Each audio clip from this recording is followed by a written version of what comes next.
All right.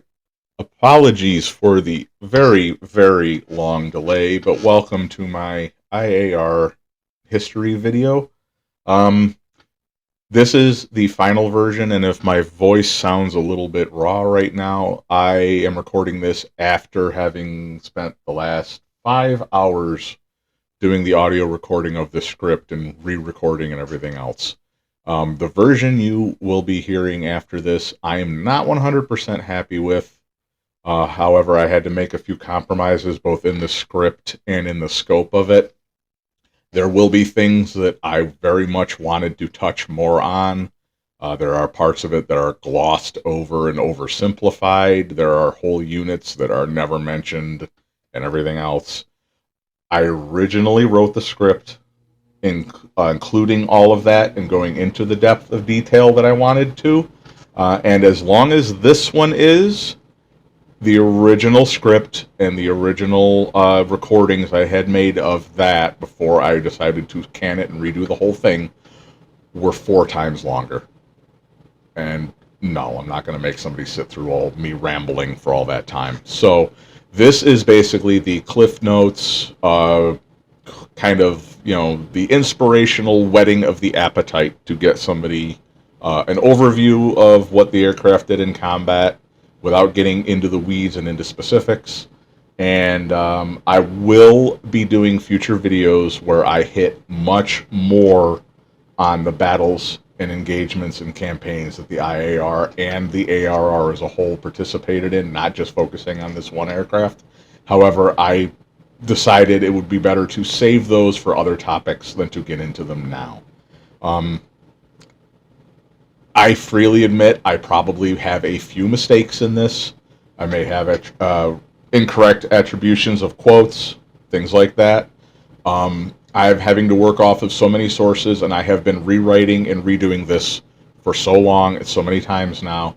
I have probably saved something I meant to delete and deleted something I meant to save and didn't catch it. And at this point, it has been so long doing this, I figured I'll put the disclaimer in there.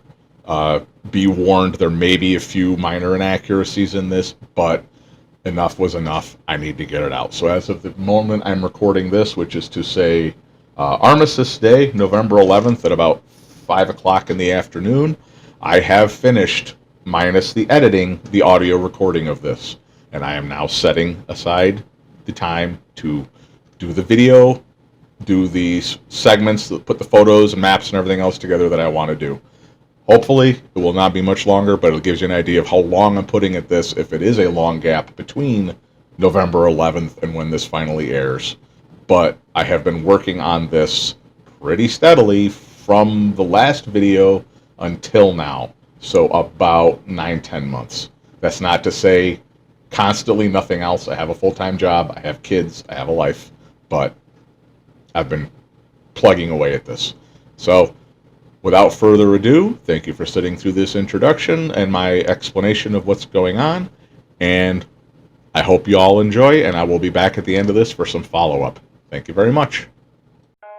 Very quickly, and apologies for the weird sudden shift here.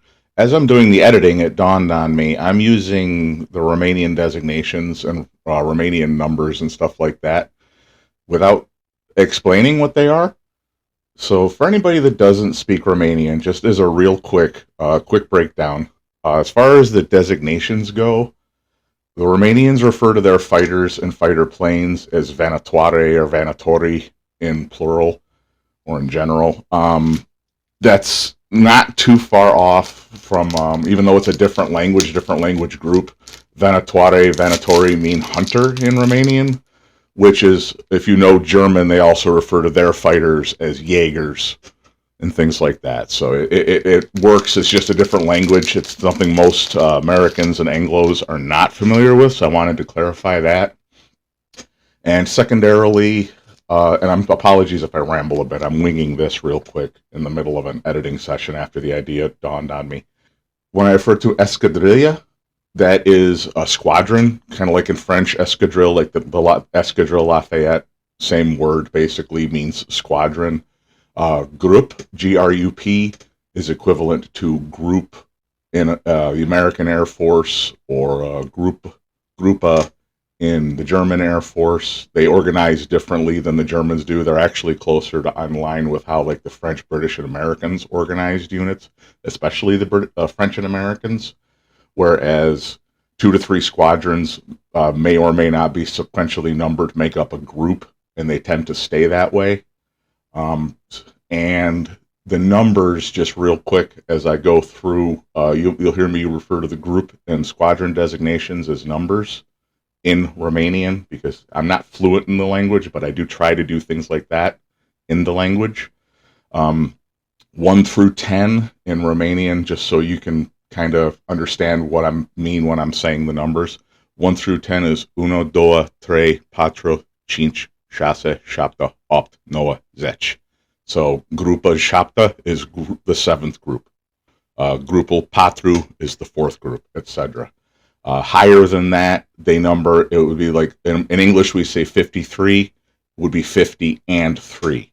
So Escadrilla 53 is Escadrille 53, the 53rd Fighter Squadron. So I just wanted to clarify that, because I realize as I'm going through doing the editing and listening to my audio that might be, for somebody who doesn't know any of the language, that might be a little bit weird. And also, you'll notice I do refer to the aircraft as their English language designations, IAR-80, 81, BF-109, things like that. Partly because with the Romanians using, at least at the start of the war, German, French, British, and their own produced aircraft, I didn't want to be jumping between languages with the designations, so I went with what most viewers will probably be familiar with. And also the Romanians, from what I've read, because I haven't been able to talk to any World War II veterans, unfortunately, but from what I've read, they largely referred to their aircraft by nicknames, not by designations the way we did in the West. Like American fighter pilot would refer to his plane as a P-51 or a P-38. Maybe they'd call it a Mustang or a Lightning, but quite often it was the designation of the aircraft. In Romania, they tended to refer to them by quick nicknames, like the IAR-80 or 81, either one of them. They pronounce the IAR as a word, IAR. So either of those planes would just quickly be referred to as an IAR. And the BF-109 G6 specifically, I've not seen if they referred to the E as an Emil or something similar, but the G6 was called the Gale. So they didn't refer to the things the way we do. So to avoid confusion, I've gone with the Western designations of the aircraft. So sorry for the quick aside, wanted to clarify. Now we'll get into the main video.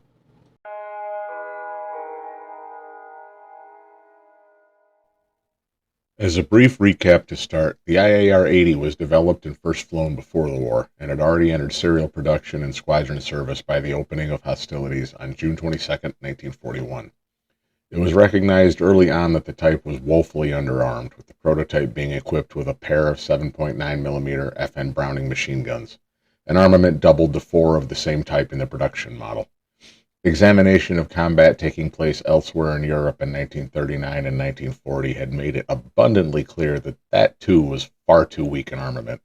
And starting with the 51st aircraft off the line, the type was upgraded to the IAR-80A and given an additional pair of machine guns, bringing the armament up to a battery of 6. Although an improvement and still useful against fighters, this armament too would prove woefully inadequate against the bombers and armored attack planes the type would face over the Ukraine in 1941. When hostilities commenced and the German and Romanian forces launched their assault in Bessarabia, what is today Ukraine and Moldova, the frontline fighter forces consisted of 3 fighter groups. One group of HE-112Bs, Grupul 5 Venetoare, one group of BF-109Es, Grupul 7 Venetoare, and one group of IAR-80 and 80As, Grupul 8 Venetoare, all assigned along with the frontline bombers under Luftwaffe 4.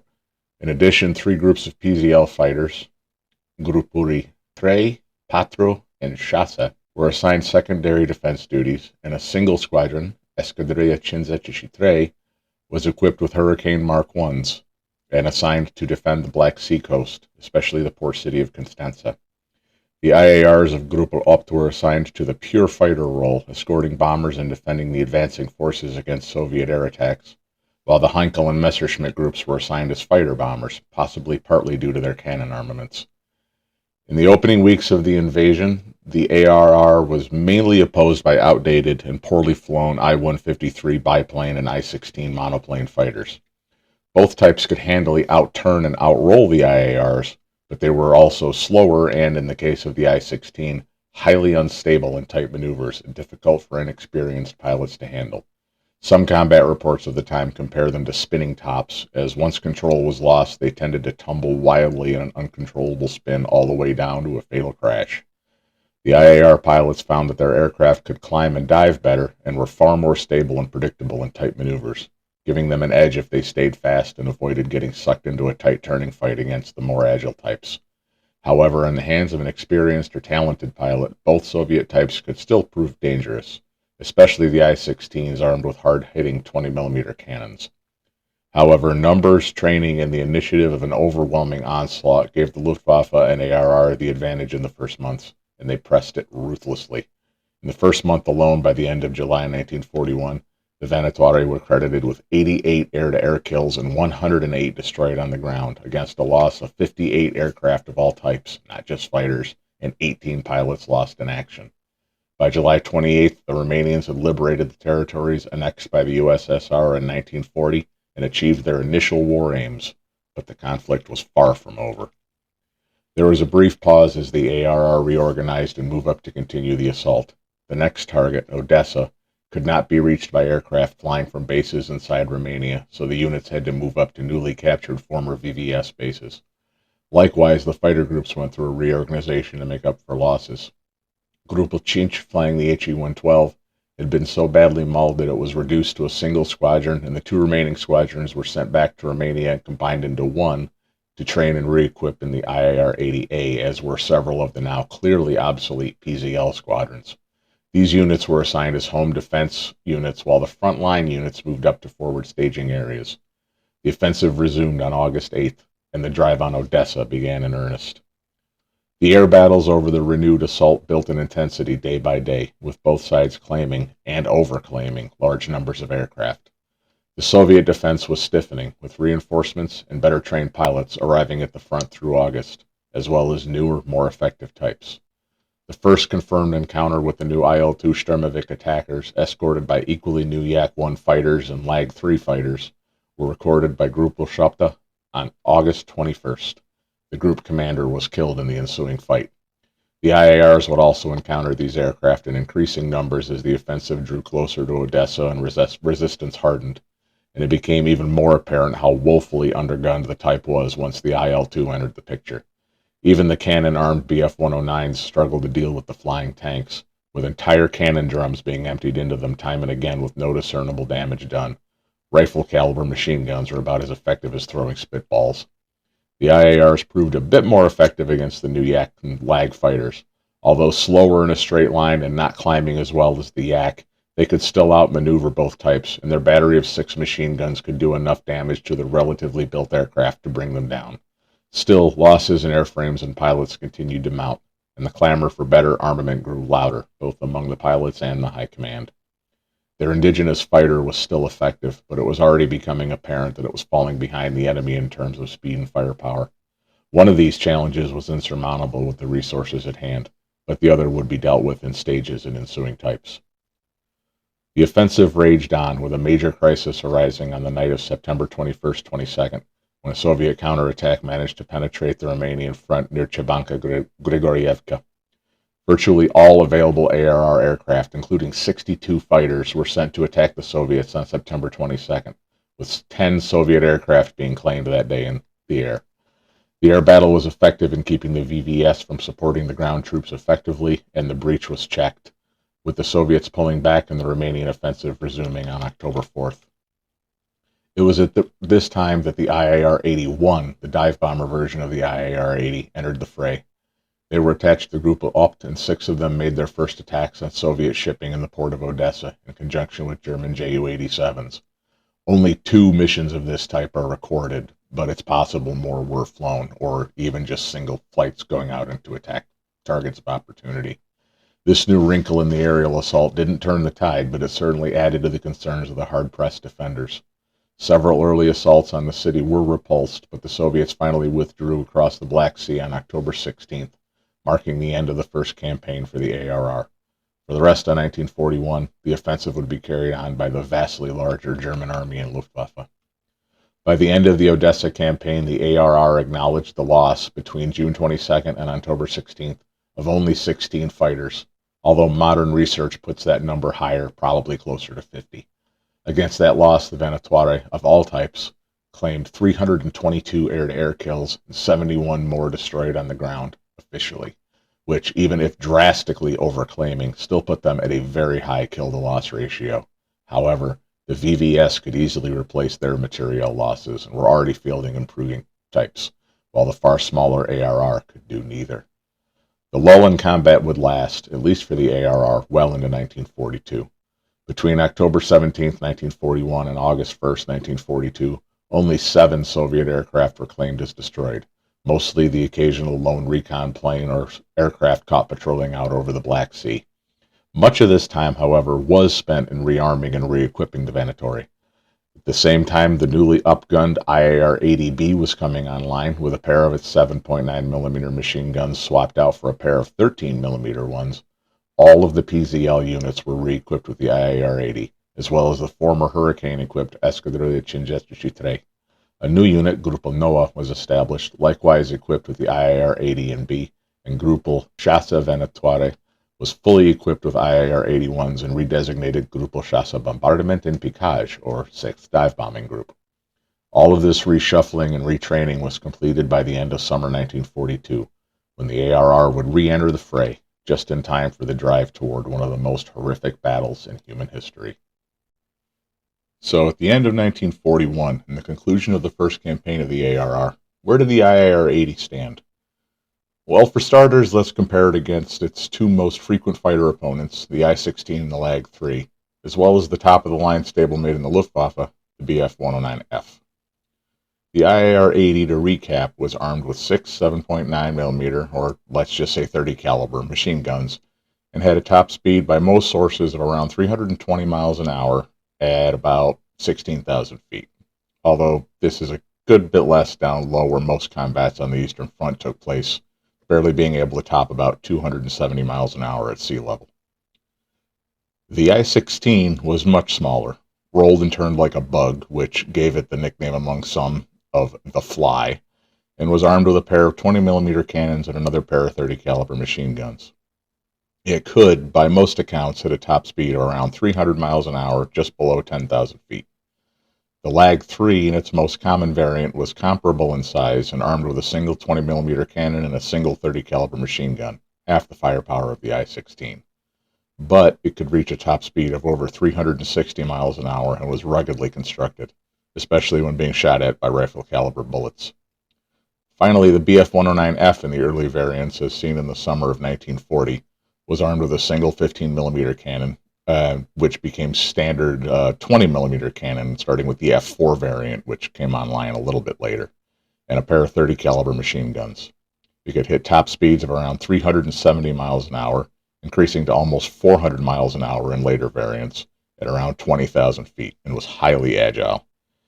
So in terms of performance numbers, the IAR was already falling noticeably behind. The only one it could outrun was the I-16 in some instances, and the margin of speed there was still narrow enough that unless starting the engagement from above and diving in, the two were pretty close. All three seriously outclassed it in terms of armament, however. With nothing but a battery of light machine guns, the IAR took a lot of ammo, or a seriously gifted marksman, to achieve success against enemy fighters, although that's not to say they were useless, and the Romanians were well aware of its shortcomings.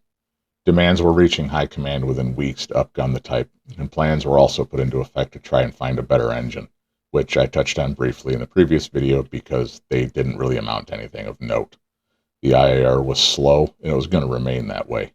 Its firepower, however, would gradually be improved, and new variants would come online in the next year, just in time for the next major deployment of the type to the Eastern Front. At this point of the war, the real advantage of the IAR was its pilots. The ARR fighter pilots were very well trained in comparison to their Soviet counterparts, and that training told. They were more aggressive. They knew how to maneuver and engage and take advantage of the strengths of their aircraft.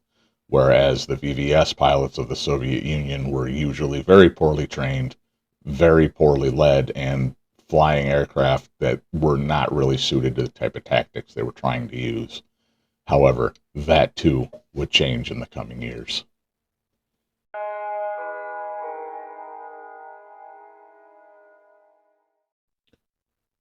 In preparation for their involvement in the drive on Stalingrad, the frontline units to be deployed were assembled into Comandamentul Aviației de Luptă (CAL) Combat Aviation Command, 2 fighter and 1 fighter bomber groups being part of the command. Grupul 7 Venetoare, still equipped even at this late date, the Bf-109E. Grupul 8, equipped with a mixture of older IAR-80A and the new 80Bs. And Grupul 6 Bopai, with the IAR-81s.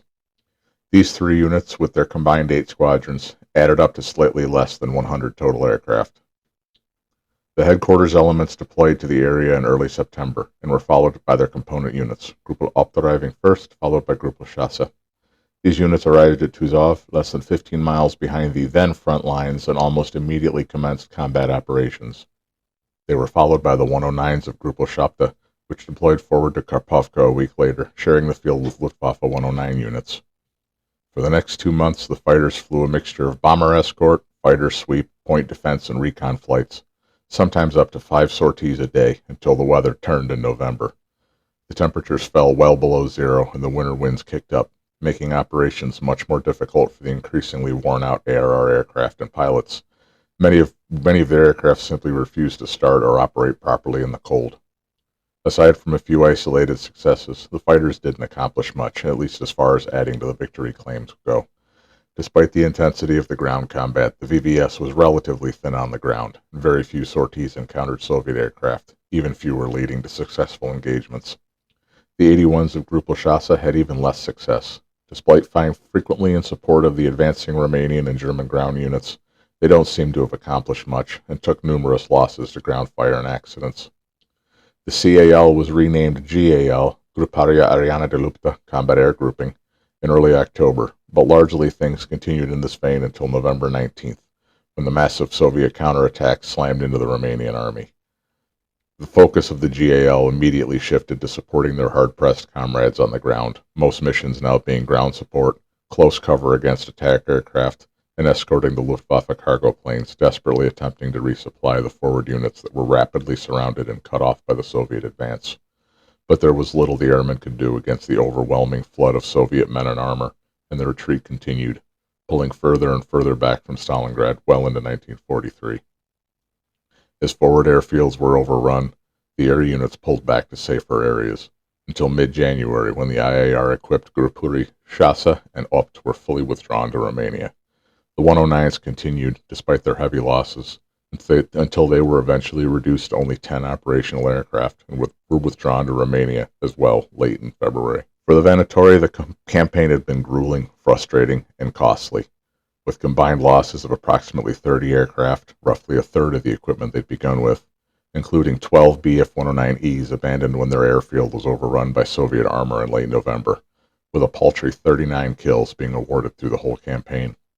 It was a low point thus far in the war for the fighters of the ARR, and especially the IARs, after the triumphs of 1941. But things were about to get worse, before they got even worse.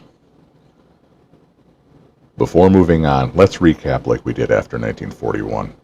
The IAR-80, now in the 80B variant, was still roughly the same top speed, with the same agility and reliability, but had now been upgunned to a pair of 13mm machine guns and a quartet of 7.9mm guns. This was an improvement, especially against fighter types, but the opposition and their allies had improved much more drastically. For starters, by the time of the Stalingrad campaign, the Soviets were fielding larger numbers of newer types, and the older types more on par with the IAR in terms of speed had been withdrawn from the front. Gone were the I-16s, and in their place were ever larger numbers of Yak-1s and improved Lag-3s. On top of them, the newer and faster Yak-7 was beginning to appear, as well as the excellent LA-5, an evolution of the Lag-3 equipped with a very powerful radial engine. The IL-2s were appearing in larger numbers as well, alongside increasing numbers of the twin-engine PE-2 bombers. The IL-2 still proved a tough nut to crack, even with the improved armament, and the PE-2 had the speed to make interception difficult, especially at higher altitudes. Also at those higher altitudes lurked the MiG-3, a fighter with less than impressive performance at lower altitudes, but which could run rings around the IAR at altitudes above 15,000 feet. And to compound the problems posed by the improved machines, the VVS had instituted much better training for its pilots, as well as increasing the use of radio communications to coordinate attacks and improve defenses. Long gone were the days of untrained pilots flying uncoordinated sorties and outclassed types. By the end of 1942, the VVS was evolving into a truly formidable opponent, both in terms of quantity and quality. At the same time, the Germans had evolved their aircraft as well. While Gruppelschafte still flew the now outclassed Bf-109E, the Luftwaffe had largely moved past the 109F of 1941 and were fielding larger numbers of the stellar Bf-109G2, an aircraft that used the same airframe more or less as the 109F, but with a more powerful engine that gave it a phenomenal climb rate and acceleration. While it carried the same armament as the F-4, the G2 was a marked improvement, and more than equal to any opponent it faced in the skies of 1942, something that could definitely not be said of the IAR-80. But further improvements were on the way. By the time the Venatori would take to the field against the Soviets again, this time over the Crimea and Kuban, they would be flying the upgunned IAR-80C, still the same airframe and engine, but now with the 13mm guns swapped out for the same MGFF 20mm cannons that had armed the Bf-109E. Still not the best armament package they would get, but a drastic improvement. And just one more step was needed until the IAR-80 and 81 series reached its ultimate form. 1943 is when we'll start to talk about the campaigns and battles of the Venatori in broader strokes, with less direct focus on the actions of the IAR, with a few notable exceptions. This is for a very simple reason, as while new variants, including the ultimate variant, would appear in this year, this is also when the ARR began to shift focus to a new type that they would begin to field in larger numbers as the war progressed, even re-equipping some IAR units with the type, the Bf-109G. As newer, more potent Soviet types came online and entered combat, both the Germans and the Romanians recognized that the ARR needed to drastically upgrade its fighter force to remain combat effective. The IAR was still useful, but it was beginning to lag further and further behind in performance, its improving firepower and stellar agility being the only things that kept it even semi-relevant as the war progressed. Beginning in spring of 1943, the ARR began to receive the new Bf-109 G2 and G4, with first Gruppelschafte and then Gruppe Noah re-equipping with the type.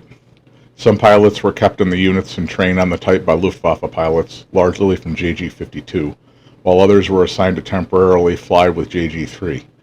In both instances, the pilots were just as much trained on improved tactics by the Luftwaffe pilots as they were taught to fly the new type.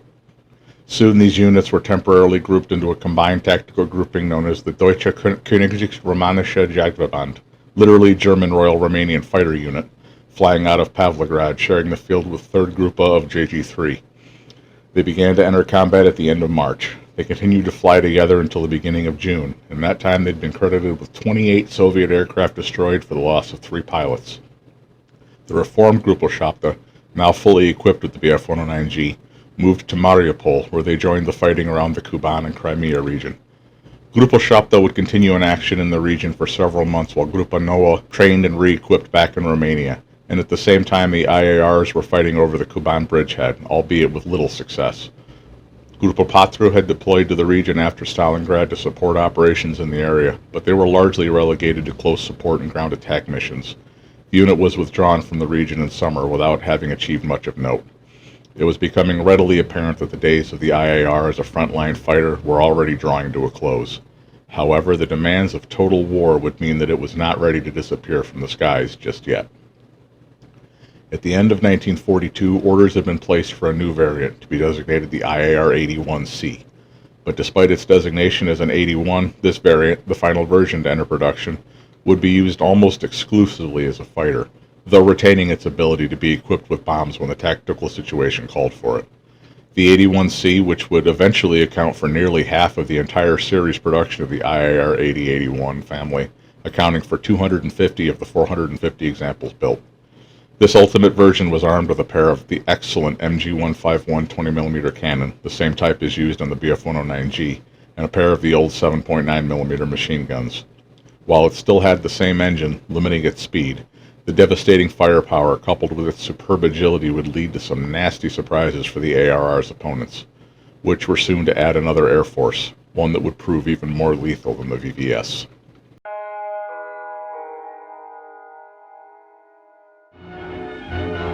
These are the air crews of some 200 liberators of the American 9th Army Air Force. The briefing for the attack on the famous Ploiești oil fields. From stations in the Middle East, over Corfu, across the Balkan ranges, over the Danube and into Romania. This was not a knockout blow, but it was one calculated to make the enemy rock back on his heels.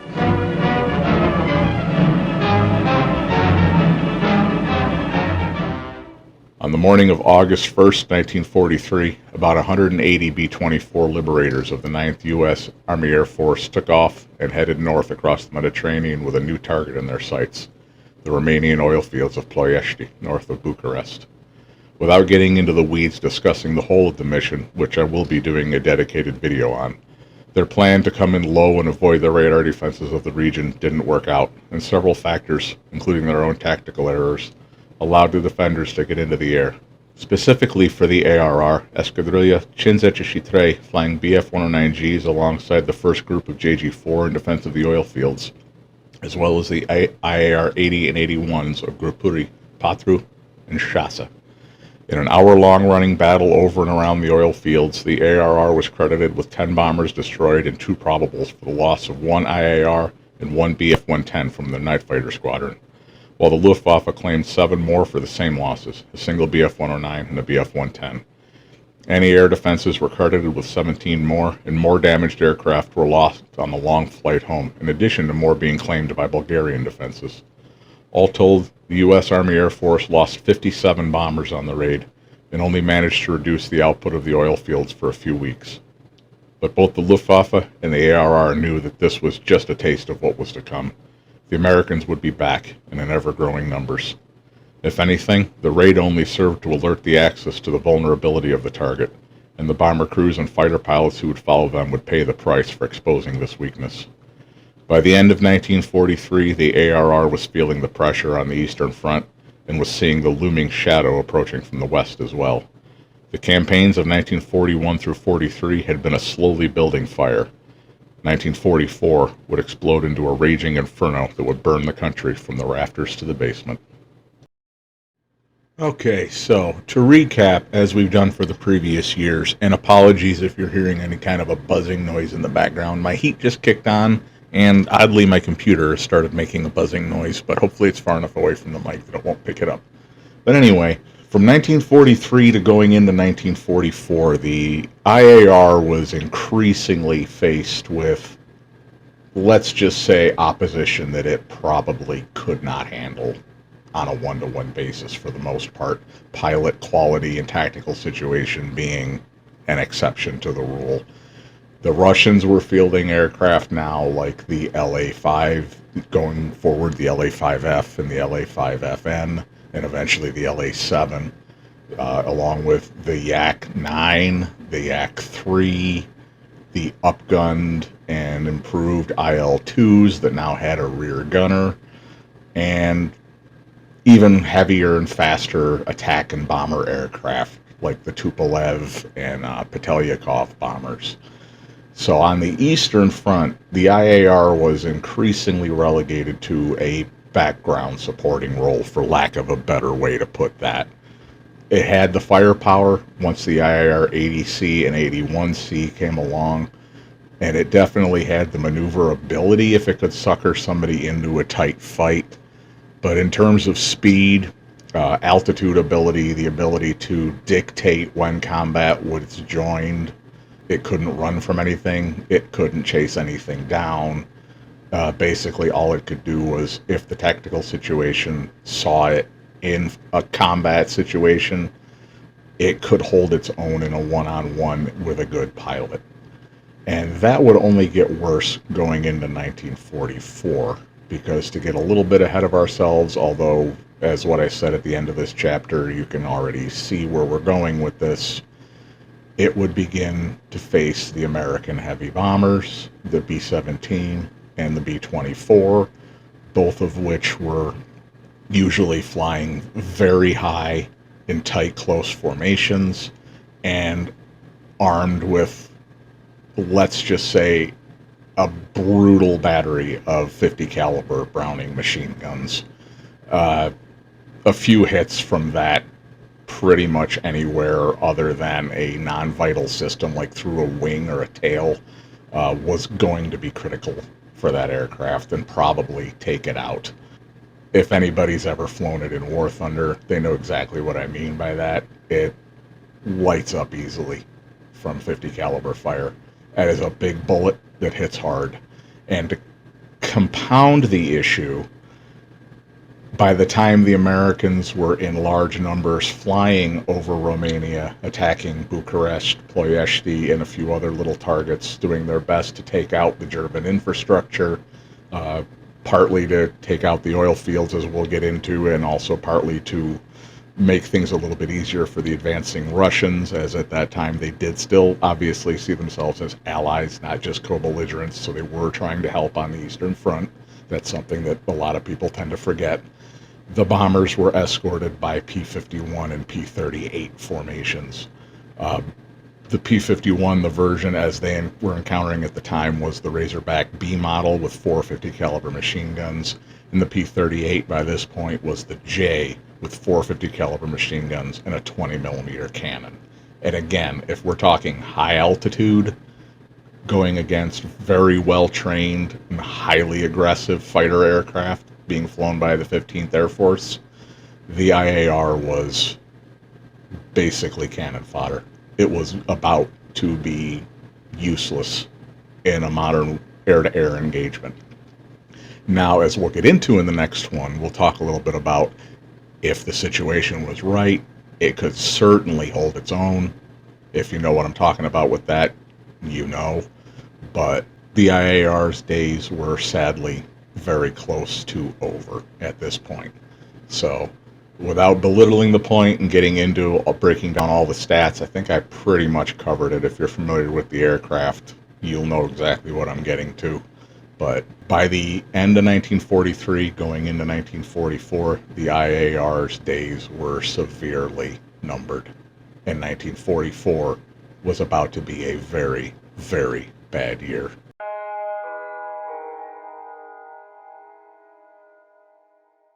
The beginning of 1944 saw the ARR divided into two fronts. The Eastern Front, where they continued to try and resist the increasingly powerful Soviet offensives, and the Western Front, units retained in Romania in anticipation of the coming Allied, mostly American, bombing offensive. Grupul Noua, now fully equipped with the Bf-109G, was the only real fighter force deployed to the east by the ARR at this point, and they took heavy losses and continually had to withdraw to safer fields, until by March they'd been pushed back all the way to Odessa, the city they'd helped to take. By the end of March, they'd been reduced to a single squadron from combat losses and mechanical attrition to only 13 combat-ready aircraft. The rest of the ARR fighter force was held back in Romania and was training and equipping to face the U.S. Army Air Force. No one knew when the offensive would begin, but everyone knew it was coming. In April, specifically on the 4th, the American 15th Air Force, now flying from bases in southern Italy, attacked the railroad marshalling yards in Bucharest with an unescorted formation of B-24s. 172 fighters, 81 of them Romanian Bf-109s and IARs, got airborne and attacked the formation, being credited with 11 bombers, although the Americans only acknowledged the loss of 8. The IAR units involved in the fight were credited with a total of 27 victories, a discrepancy which requires a bit of a sidebar to clarify. In early 1944, the ARR Command instituted a new scoring policy for their fighter pilots. A single-engined aircraft counted as 1 victory, a twin-engine aircraft counted as 2, and an aircraft with 4 counted as 3. This was done partly to incentivize the pilots, but mostly as a morale and propaganda boost for the public. As such, when the IARs were credited with 9 of the B-24s, they were awarded 27 victories. Although it's doubtful just how effective this report was for the public, as the raid killed over 2,700 people and wounded another 2,300, when the bombs largely missed their targets and landed in the residential areas of the city, the largest civilian loss in the American air campaign. The dead were so numerous that they had to be buried in a mass grave on the edge of the Calvinist cemetery nearby. although sadly all trace of it was obliterated post-war by the communist regime. I've been unable to find any photos of it, and sadly there doesn't even appear to be any memorial to this sad event today. Even the American prisoners from the raid expressed shock and anger over the loss of life, although some laid the blame on whoever had decided to house so many people so close to such a vital target, apparently forgetting, or at least willfully ignoring, how old and populous Bucharest is.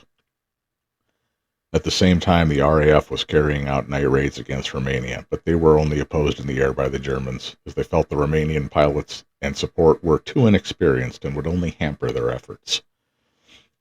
Also at the same time, the Soviets had now driven close enough that they were themselves able to launch bombing raids against Romania proper, striking Satatia Alba and Bugaz on the night of April 8th and 9th, and Constanța on April 11th, while other raids sporadically dropped mines into the Danube. These raids, however, were small compared to the American offensive and were viewed as ineffective by the ARR, even if they were a worrying sign of just how much the war in the East had reversed on them. To avoid getting too detailed here, as I'll be getting into the American offensive in greater detail in a subsequent video, the Americans hit Romania in ever-increasing strength and frequency through the spring and summer of 1944, eventually bringing along the aforementioned P-38 and P-51 escorts. Against them, for the most part, they were opposed by the Bf-109Gs, now increasingly the G6 variant, of Grupul Șapte, and the IARs, mostly 81Cs, of Grupul Șase, and occasionally the mixed Bf-109 and IAR Grupul 1. At no point did the ARR have more than about 30 109s and 70 IARs listed as serviceable, combined with from 60 to 80 German 109s, to oppose escorted formations in the hundreds, with the losses you'd expect from such a disparity. However, they fought tenaciously, leading Romania getting the same aura of dread with the 15th Air Force pilots and crews that targets like Schweinfurt or Berlin had for their compatriots in the 8th. And even the 109s of Grupul Șapte weren't always on hand to contribute to the defense. The Soviet forces continued to push closer to the Romanian border, and the mauling given to Grupul Noua had forced them to be withdrawn from Odessa by mid-April, with Grupul Șapte being moved to Bessarabia to take their place against the VVS.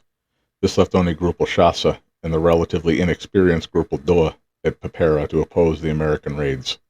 They fought like hell whenever they got the chance, with Grupul Șase alone being credited with 30 to 40 kills, 60 victories, by June 6th, with only 7 pilots lost in action. However, it was the next raid, on June 10th, that would prove the final glory of the IAR and one of the most furious air battles of the entire war for the ARR. A battle I'll just give a brief overview of here, as I'll be getting into much more detail with it when I do the video about the American offensive against Romania. Shocked by the losses they were taking in their conventional raids against Romania, the 15th Air Force decided to try something new, or at least a new wrinkle on the famous raid of August 1st, 1943. This time, instead of sending in the bombers on the deck, they would send bomb-laden fighters at treetop height to strike the oil fields and deliver a knockout blow with a sudden sneak attack. After all, the fighters were far faster and more agile, even with bombs attached, and be able to fight their way back out once the defenders knew what was happening. What could possibly go wrong? On the morning of June 10th, 2 groups of P-38s, the 1st and 82nd, lifted from their Italian airfields and headed across the Adriatic toward the Balkans. The 82nd carried 1,000-pound bombs, weapons they'd never used before, and massive 300-gallon drop tanks, which they'd also never used, while the 1st would provide escort. As author J. Stout so eloquently put it in Fortress Ploiești, quote, "There was a consensus of relief when they learned that the 82nd was charged with dive bombing through the flak at the refinery. As the escorts, they felt that their chances of survival were much better than those of the dive bombers. They were wrong." Unquote. Problems began almost immediately. Numerous aircraft had to abort for various reasons, such that before they'd even crossed into Romania, the formation shrank from 94 to 77 aircraft. But after 3 hours and over 500 miles of low-level flight, the P-38s were approaching the target. And then all hell broke loose. The whole mission relied on surprise, and they didn't have it. The German radar stations throughout the Balkans, as well as ground observers, had spotted the formation in plenty of time to scramble the defenders. And scramble they did. By the time the Americans approached the Bucharest area to begin the turn towards the target, essentially every fighter in the country, Romanian and German, was airborne and headed straight at them. Almost as soon as they turned north and began to climb, they hit the first of the defenders. The two groups had become separated in their turn, inevitable when fighters were escorting fighter bombers with 1,000-pound bombs and massive drop tanks, and a sizable portion of the 71st Fighter Squadron of the 1st Fighter Group dropped on a flight of Dornier 217s that had scrambled in an effort to get out of the combat zone and avoid being caught on the ground, and the bombers were mercilessly cut from the sky. However, at the same time, the IAR-81s of Grupo Shasta, diving from high above them, fell on them in a head-on pass. They caught the P-38s low and slow after their attack on the bombers and stood with their drop tanks attached, and knocked down 3 in the first pass.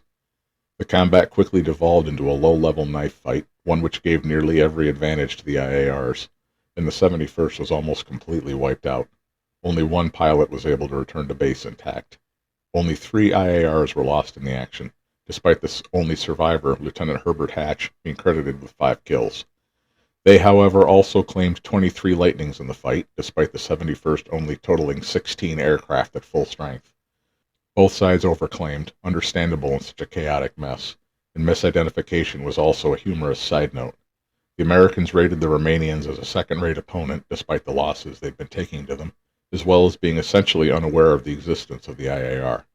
They claimed that they'd been jumped by German Focke-Wulf 190s, type that was almost completely absent from the theater. But as horrific as the experience of the 71st was, they weren't the only ones to have a very bad day.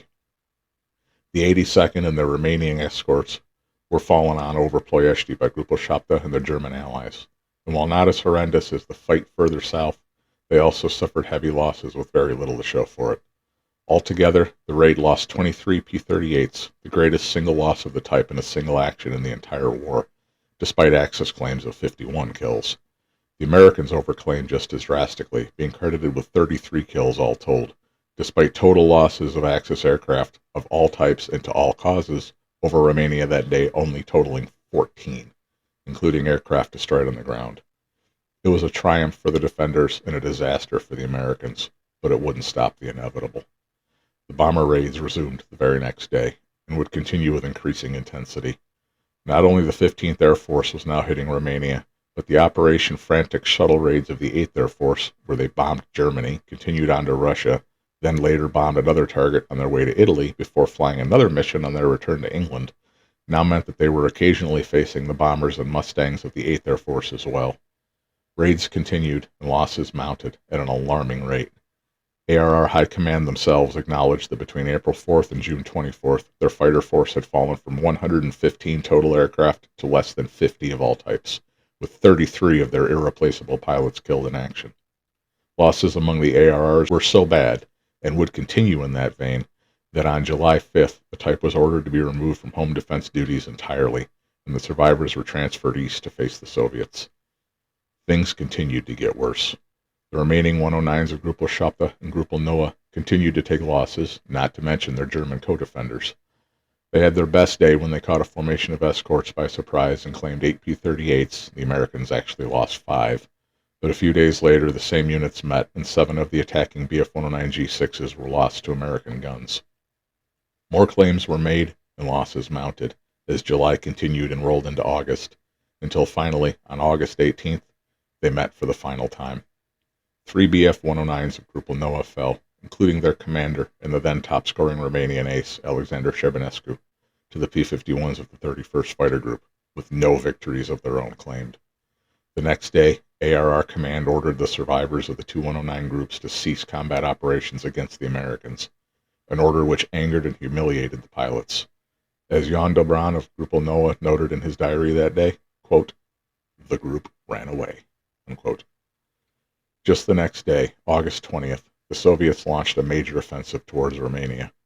The ground defenses collapsed within a day, and the air defenders, the fighters alone, outnumbered almost 3-1, not counting other Soviet types in the offensive, which totaled almost 2,000 aircraft. Despite their best efforts, the ARR was overwhelmed, and the writing was on the wall. By August 23rd, King Mihai, sidelined to a figurehead by the Antonescu regime, had had enough.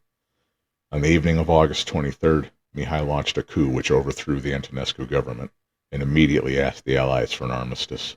All Romanian units, air and ground, were ordered to cease combat. They obeyed, but the Germans did not, and they weren't going to leave without a fight.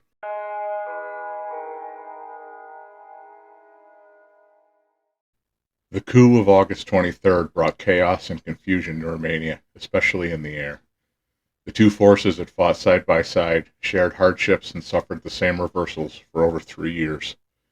Initially, the two sides seemed to have tried to observe an easy truce, at least until matters could be clarified, but this uneasy quiet didn't last. The Germans launched air attacks on Bucharest and other Romanian cities and bases within 24 hours, and the situation was clarified. No matter what had come before, and no matter the animosities toward their new Soviet allies, the Germans were now the enemy. Grupuri Shapta and Noah attacked German bombers attacking Bucharest, as well as transports trying to rush supplies to the Wehrmacht ground forces around the city, attempting to fight both the Romanians and the Soviets. On the 25th, the IAR-109s claimed 6 Luftwaffe bombers, HE-111s and Ju-87s, and numerous German bombers and transports were also reported as damaged or destroyed. The fighting around the city peaked on the 26th, when the 109s of Grupuri Shapta and Noah claimed 9 Luftwaffe aircraft, 8 of them by Grupo Noah. The 8 kills, including 4 transports, 2 of them the massive Me-323 Gigants, 2 Bf-109s, and 2 Bf-110s, in addition to numerous aircraft damaged and destroyed on the ground. As a reflection of how little combat the ARR would see for the rest of the war, or at least how little successful combat, Lieutenant Gavriliu was credited with an HE-111 and Ju-52 destroyed in the air, and 3 more transports destroyed on the ground, making him the highest-scoring ARR ace of the post-coup campaigns. By ARR scoring, that accounted for 14 victories. Losses were also suffered. Aircraft were shot down, destroyed in airfield attacks, and even captured by German forces.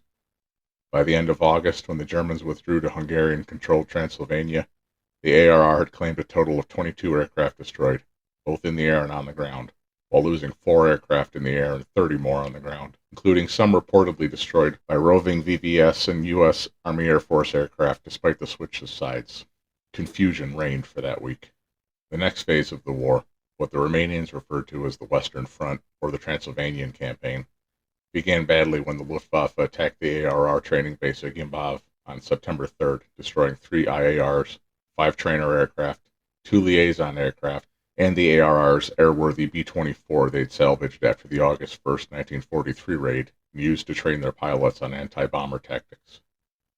At the same time, the Romanian combat units were reorganized into Corpul Un Aerian Roman, C-1AR, the Romanian 1st Air Corps, and the units were moved up to bases on the southern edge of Transylvania on September 6th, now repainted with pro-Allied markings, the pre-war roundels returning, and all the yellow Luftwaffe tactical markings replaced with white tail bands, wingtips, and noses.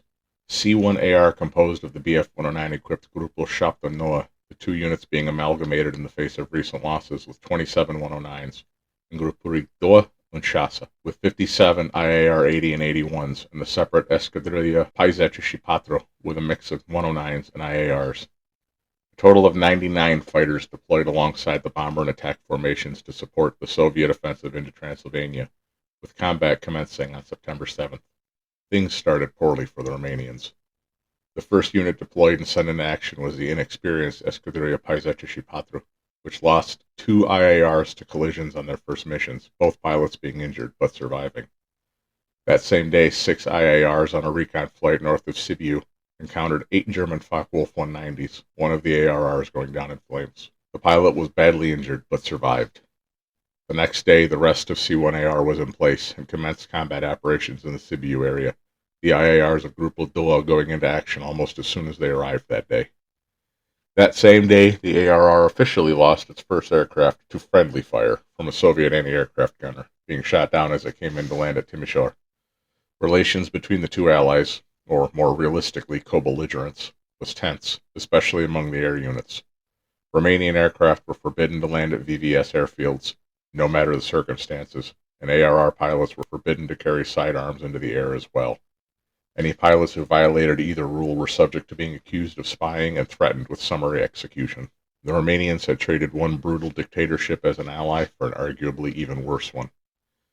Despite the intensity of the combat and back-and-forth combat on the ground, the ARR and Luftwaffe seemed to be observing a sort of unofficial truce, and I won't attack you if you don't attack me attitude that lasted in various degrees until 3 Romanian aircraft, 2 Ju-87s and a Henschel 129, were shot down by Focke-Wulf 190s near Turda on September 14th, and an IAR was brought down by Bf 109 near Cluj on the 17th. Two more IARs were lost to ground fire near Ungani that same day. The truce, if it had indeed ever existed, was clearly over. Same day the IARs were lost, 4 Bf 109s of Gruppe Noah engaged a pair of German 109s, two of the Romanian 109s being shot down in the engagement. 2 days later, on September 20th, Escadrilla 54 Patru was pulled from combat, leaving just the one combined group of 109s and two gruppuri of IARs left to face the Luftwaffe. 2 days later, the Soviet and Romanian armies launched their ground offensive into Transylvania around Turda. The fighters largely escorted Romanian bombers and attack aircraft, in addition to flying recon patrols. On the 21st, a pair of patrolling IARs were attacked by 8 Focke-Wulf 190s, one being shot down and the pilot killed. The fight drew in more aircraft from both sides, until eventually an even number of IARs and German Bf 109s were engaged in a fierce furball, 2 more IARs being lost. In other combats in the area that day, 2 other IAR pilots of Grupul Shasa claimed a Bf 109 over Turda, and another kill was awarded to an IAR pilot in the area on the 23rd. These kills would, however, be unique, with the IARs not achieving much more of note against the Luftwaffe in the campaign. The 24th was a quiet day, but the 25th would see ferocious aerial combat in the Turda area. Around 40 aircraft clashed in the area that day, with the IARs having superiority in numbers at 28-17 against the German 109s. Numbers, however, didn't tell, and 6 IARs were lost for no victory claims. This combat reinforced the opinion of the ARR command that the IAR was not up to the task as a fighter anymore, and the type was relegated to close air support in orders issued on September 26th. In 4 days, they'd lost 11 IARs to Luftwaffe fighters for no kills, nearly a third of the type available in the theater. The 109s were now the only types sent out on escort and intercept missions. September 1944 proved the costliest campaign for the ARR in the entire war, with 25 aircraft being lost against claims of only 4 destroyed in the air and 4 more on the ground. The losses would not be made good as the campaign progressed, and the poor results would continue. The VVS promised to re-equip the ARR with Yak-9 and LA-5FN fighters after such devastating losses, but none of these aircraft ever arrived. The ARR would have to continue to fight on with the IAR, which was outclassed and no longer in production, and German types, which could not be replaced.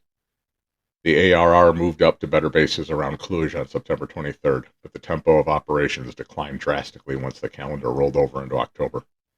And as October commenced, C-1AR reorganized. Grupul Shasa was disbanded, its pilots recalled, and the aircraft assigned to reinforce Grupul Doa, which even with the added airframes could only muster 2 squadrons, was reorganized accordingly.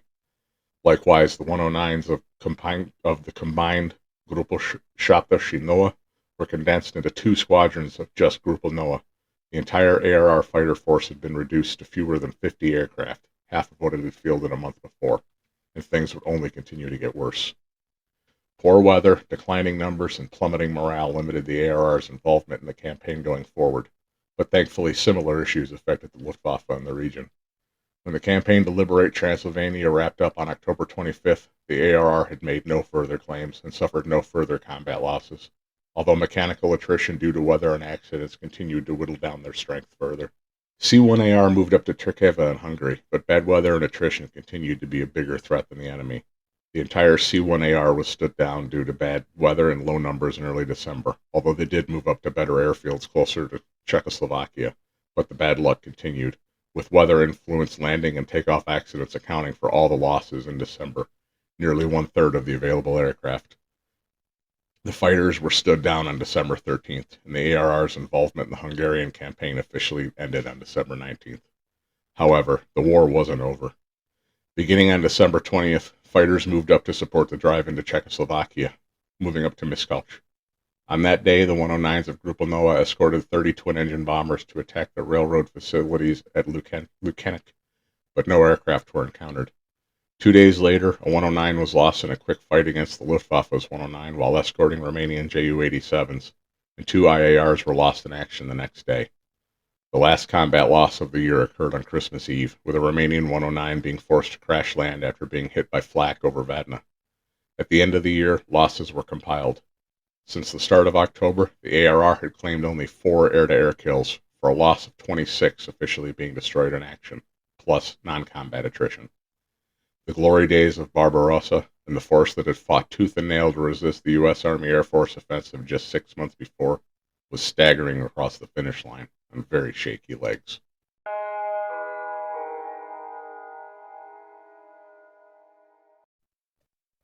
"1945 began with the same low intensity as 1944 had ended on, foul weather and low numbers severely limiting the ARR's involvement in the offensive against the Germans, the only exception being a raid on bridges over the Danube on January 13th, a formation of IAR-80s escorted by a mix of IAR-109s and Soviet Yaks.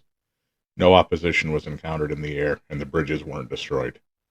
In February, the ARR began to move up again, occupying the airfield at Lukanik in Slovakia, the 109s of Grupa Noa being followed by Grupa 1, now flying 109s after replacing their IARs, and the savage Grupa 2 was reinforced by 15 refurbished IAR-81Cs.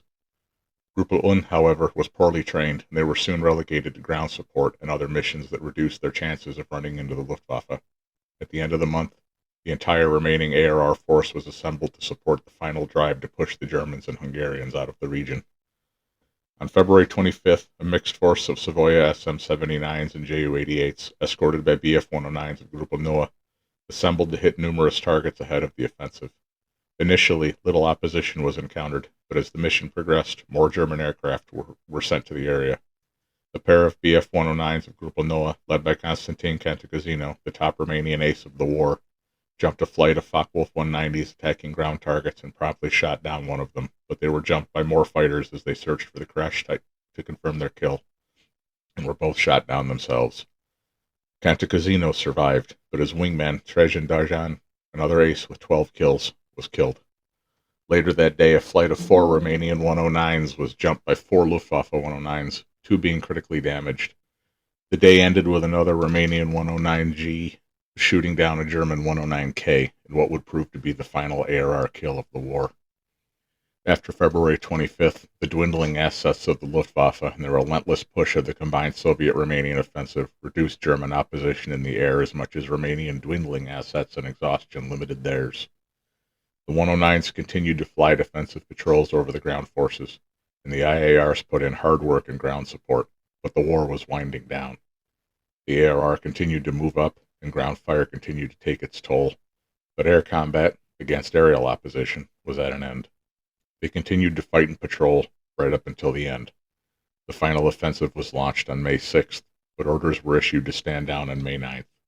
Fighting continued briefly against holdout units, but the last combat of the ARR was flown on May 11th, 1945.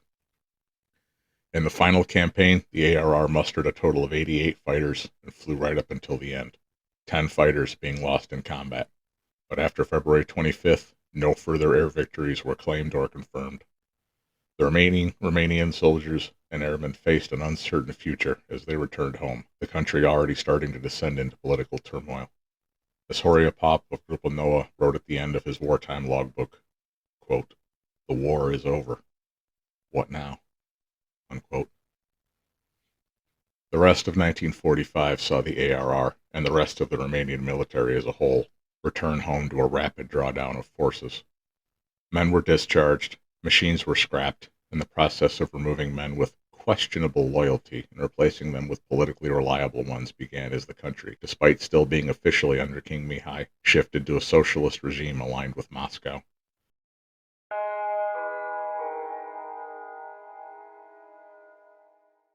Part of this drawdown and reorganization involved the aircraft of the ARR's fighter force.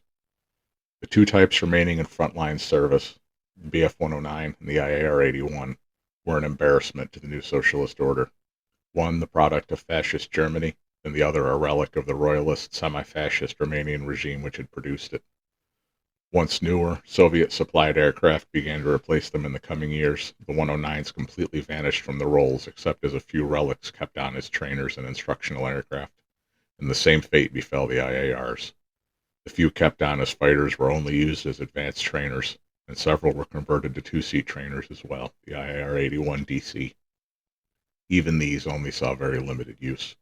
By the time the king was forced into exile and the socialist government began its 40-year reign of terror over the country, and the Mihai Cross was forgotten, and even the Allied cockade was replaced by the socialist Red Star, The IAR-81 was all but gone. Within a few more years, all of them would be destroyed, scrapped, and eradicated from memory. The IAR was an embarrassment to the new socialist regime, and its existence and the achievement of its pilots were totally erased from history. The IAR and the proud Air Force that had served so well through 4 years of hell, for all intents and purposes, had never existed.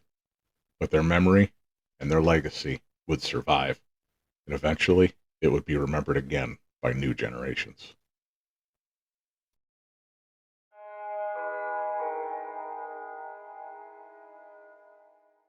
In the decades after the war and the clampdown and rewriting of history by the socialist regime, the IAR-80 and 81 were all but forgotten by all but those who had flown or serviced them, an absence not helped by just how little it was known outside of Romania during the war. Pilots kept their memories to themselves. Logbooks and photo albums disappeared into attics and basements, hidden and ignored. It would take decades before Romania's indigenous fighter would begin to see the light of day again.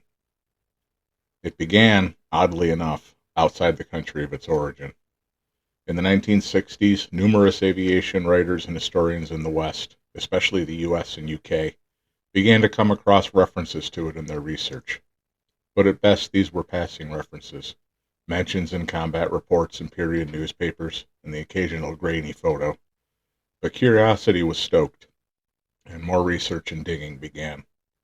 Records were scrutinized, accounts reevaluated, and gradually the bare bones of the story began to be pieced together. The Romanians had, almost unknown to the rest of the warring powers, developed an indigenous design which had, on numerous occasions, proved to be a real threat to the Allied flyers who ran across it. Even some aces and combat vets, when interviewed and presented with the information, began to realize that what they had identified as oddly painted or early model Focke-Wulf 190s had, in fact, been a completely different aircraft. Herbert Hatch, the P-38 pilot who'd been the only one to survive the disaster of June 10, 1944, acknowledged as much in archived interviews, and eventually, even in Romania, curiosity and dogged research began to overcome the official line. Romanian historians and writers began to worm details out of understandably reluctant veterans, and through the 70s and 80s, the story was further illuminated. Magazine articles began to appear. Books made sure to shed light on the type when appropriate, and the contribution of the ARR as a whole on both sides of the war began to draw more attention. Eventually, the scale modeling community started to produce limited run kits, often in bare bones, very simple resin examples. More research added meat to the story and detail to the kits. More accurate decals came along, as well as more accurately rendered models. But it was the events of 1989 and the rise of computer-based entertainment that gave the IAR an entirely new lease on life. In 1989, with the overthrow and execution of Nicolae Ceausescu, the socialist regime in Romania finally fell, and with it, the clampdown on dangerous history. Veterans were once again free to talk about their experiences and tell their stories. Archives closed for decades were open to historians, and the story began to be pieced back together by the efforts of both foreign and Romanian researchers. New books came out, magazine articles clarified the story, and veterans shared their resources. Through the early to mid-90s, the IAR slowly came back to life, at least in memory. It was no longer hidden, no longer taboo. It began to become a source of pride, something Romania had developed itself, had been flown by its own pilots, and which had fought tooth and nail to defend its homeland. And in the 90s, for the first time, people could see one again. At least a representation of one. A full-scale static replica being constructed, and after being shown off at air shows, it was given pride of place in the National Military Museum in Bucharest. Gradually, original parts which had avoided the scrappers' smelting pots resurfaced, and another replica was built. This one put on display at the Aviation Museum at the old Pepera airfield outside Bucharest. For the first time in half a century, Romanians could actually see what their grandfathers had produced and flown, but it was to be in another realm that it would finally take flight. After the turn of the millennium, a new group of enthusiasts found the IAR-80 and 81, flight simmers. The aircraft had reached the mainstream among World War II aviation enthusiasts, albeit a narrow niche of them. New books, especially the Prime Decade by Dinesh Bernard, which featured the Battle of June 10th front and center on its cover, made it famous again and stripped away the final layers of obscurity that had shrouded it for so long. And around the same time, the original IL-2 Sturmovik flight sim was gaining traction, and some enthusiasts clamored for the type to be included in the game, and the developers listened. The IAR-80 and 81 took to the skies again, in digital form. Sim pilots could finally sit in the cockpit, listen to a representation of the K-14 engine, and take it into combat against Soviet Yaks, Lavochkins, and Polykarpovs, or American P-38s and B-24s. The story spread, interest grew, and enthusiasts realized they had a new outlet for their interest. Our interest. Even the wider story of the ARR spread became more widely known through the efforts of flight simmers. In games like Warbirds and Aces High of the early 2000s, enthusiasts spread the word and educated their fellow pilots. Enthusiasts like yours truly, who started Gruppo Shop de Venetoire in both Warbirds and Aces High himself, and worked hard to spread accurate information and garner new interest in our favorite Air Force of the war. And in the digital skies of online flight sims, the ARR and the IAR lived again. Fast forward to 2025. The IAR-81C lives in War Thunder, as does the ARR BF-109G2 of Yondu Cesare. The new incarnation of IL-2 Sturmovik also includes the IAR, with the IAR-80A, 80B, 80C, 81, and 81C, all being available in the game. And a new generation of enthusiasts worldwide have discovered the IAR, and the story is more widely known than ever. Even, ironically, more well-known, widespread, and respected than it ever was during its lifetime. Enough that we may yet see one take to the air again, if the IAR-80 Fly Again project in Romania has its way. The story of the IAR-80 and 81, once again the pride of Romanian aviation, lives again. And who knows just how far its story will go on.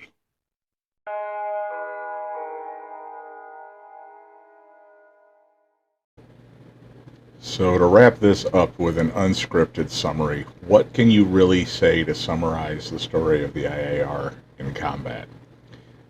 A very maneuverable, reliable, relatively rugged aircraft for the time it was built, horribly let down by the inability of the Romanian aviation industry to provide it with more powerful engines. Its weaknesses were not a result of its design.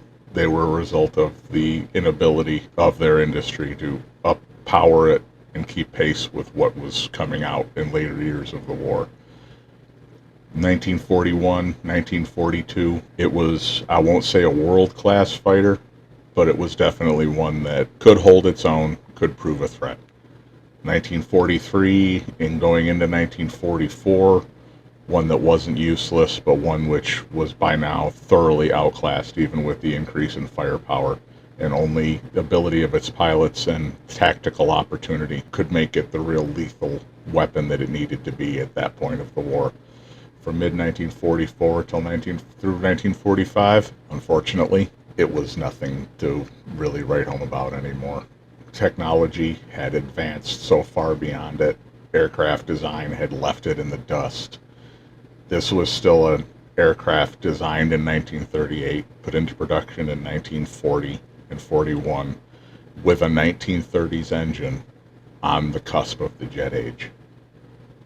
The fact that it survived as long as it did was phenomenal, but was also a very, let's just say, dark reflection of the country that had produced it. Not talking politically or anything like that, but honestly, you could almost say the IAR-80 and 81 were an overreach by the Romanian aircraft industry. Did they produce something reliable and competitive at the time it was produced? Yes, absolutely. Did they produce something that they could upgrade and keep competitive as things developed and technology progressed? Unfortunately not.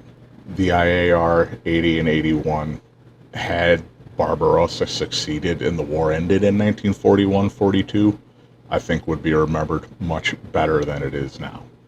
Partly because the country would not have become communist and joined the Warsaw Pact and all the wonderful things that come with that.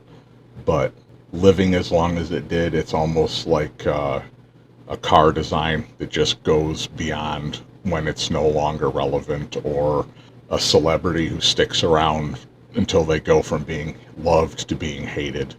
It lived too long.